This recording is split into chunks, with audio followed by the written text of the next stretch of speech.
Hey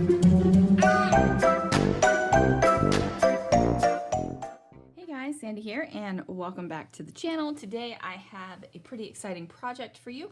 I'm using some of my Brutus Monroe products. This is the Extra Sentimental stamp set. This is the Flower Burst. This is the June stamp of the month. I have some Aqua Pigment paper and also the sequins that came in my June inspiration box, which was Magical Mermaid. So let's see what I can do. The first thing I do is grab my Aqua Pigments so I can play with the Aqua Pigment paper. So I've pulled out two different colors. One is turquoise, one is blue, and then I also pulled out the gilded. Now I am not doing any kind of fancy technique. I'm not doing any kind of like really artistic thing other than I was dropping some paint, or rather some aqua pigment, down on the paper, and now I am just taking a brush and brushing it all around. So I do have the two colors. It is a little bit difficult to be able to see the two different colors. They do blend together super well and make another third beautiful color. If I would have waited for one of them to dry, I could have built a little bit of layering up. But you know what? I am not one for patience, so that didn't happen. Now, I am going to go ahead and add a little bit more water, and I do blot it down just a little bit because there was a lot of aqua pigment on this card. As you can see, it was kind of bleeding through the backside. So now I am going to go ahead and add a little bit more water, a little bit more color. This is where the layering is starting to get into effect. And then I decide, you know what, I'm just gonna squirt the heck out of this. I am going to put so much water on this that it's going to look glossy while I'm putting it together. And I love the effect that happened with this.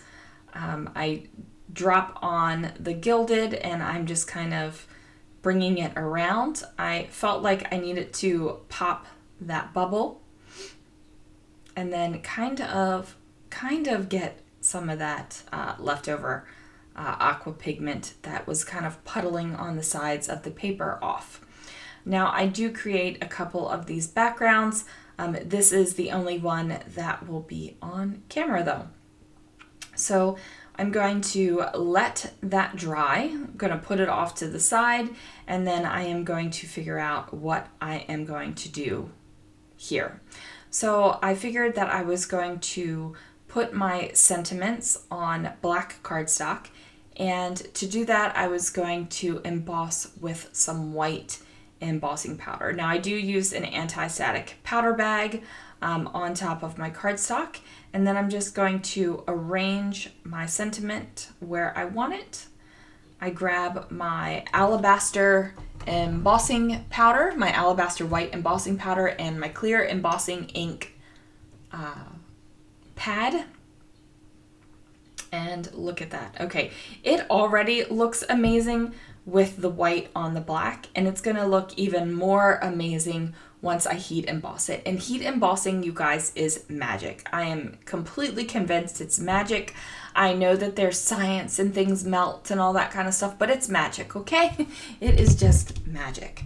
So that is done, and I really like the way that looks. I also stamped up the thinking of you, and then embossed that in the alabaster white as well. I grabbed my foundation dies in rectangle and circle shapes to go ahead and cut out those sentiments. I just ran through my die cut machine, and now it is time to put the cards together. Now I did run one of my watercolor backgrounds through with the die, and then I also ran the die through with some white cardstock. Now I made sure that my circle was going to be large enough to cover up that center kind of like sunbursty flower. And then on my rectangle one, which I lost it and didn't see it. I'm like, did I adhere it to the back? And like, obviously we can see that it's over there on top of that card. But when I was creating, I just didn't see it. I was completely blind to it. Now I thought about putting it in the center, but ultimately I decided I liked it down here at the bottom. So I'm just going to add some adhesive on there and pop that down. So my white one is going over top of that blue and turquoisey and gold watercolor background that I made. And then my green one is going to go over top of some plain cardstock. Now I'm going to make a shaker card out of this one. And what I'm doing is I just took some packaging because I honestly don't know where my acetate is right now. So I just took some packaging. I'm going to use liquid glue to go ahead and place the packaging directly onto this card front. And I'm just dotting it around. I want to make sure that I have good adhesion. I don't want my shaker card to fall apart. So I go ahead and place that packaging down onto the card, and I just make sure that it is smoothed out. I do use a scrap sheet of cardstock to go ahead and push it through, and then that way any glue that seeped out is going to get on that cardstock instead of all over my hands. I do trim off the packaging around the edge because there was a little bit of hangover, and nobody needs that in their lives.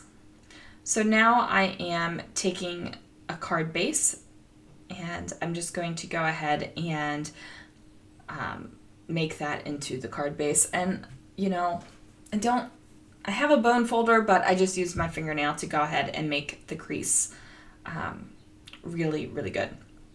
So this watercolor panel is going to go directly onto the card base. I am adhering it with a non-liquid glue. We're just going to get that down on there, press it down so that it adheres greatly, and then I'm just trimming off the little bit of excess off of the watercolor panel. So now it is time to actually make the shaker, and I am going to do that with some foam tape. So I have these long, what am I doing? Oh, I'm trimming it down a little bit. Need to make sure that everything is trimmed, and it would be much easier to trim it down before the shaker is put together rather than after. So I do add just a tiny bit of anti-static to the center of this shaker piece, and that's just because I want my sequins to be able to move ever so slightly. I don't want them to be all stuck to the plastic and then they not move at all. So I am using some long, thin foam tape, and I'm just being careful to go around the complete outside of the card, and there will be no gaps where the foam tape meets up. And that's important because you don't want things escaping. If I was using smaller shaker fills like seed beads or something like that, it is super, super important not to have any kind of gap in your foam tape. Not so much with the size of the sequins that I'm using today, but it's a good practice to make sure that you don't have any gaps. And if you were even thinking of using seed beads or something like that in your shaker, I would even suggest using some liquid glue and kind of sealing your joins, like kind of like caulking them, letting that liquid glue dry, and then filling your shaker, because what that's going to do is it's going to give you a barrier so the seed beads won't be able to work their way through. Now, like I said, these sequins came in an inspiration box, so I'm just going to go ahead and get those down there. And I really think that the sequin colors go great with my background. They kind of almost even blend in together. And I think you probably could have made this card with just a white background, but I think that aqua pigment background really just kind of steps it up a little bit. So you have the shining, shimmering, splendid peeking through and you also have that great background that's back there. So I decided to put this one on a black card base. And as you can see, my purple tape is still on my die cut, and I'm leaving it there. Nobody sees it, and it's in the back of it. And honestly, if somebody wants to pull apart a card that I made and they see the purple tape on the back and it offends them, like, oh well. It's the back of the card. You're not supposed to do that anyway. So I go ahead and put that down, and then I clean up the glue a little bit, and then here are the cards. Thank you so much for watching, guys. Make sure you hit subscribe, make sure you ring the bell so you get notifications when videos go up, and I will see you guys again real soon for another video.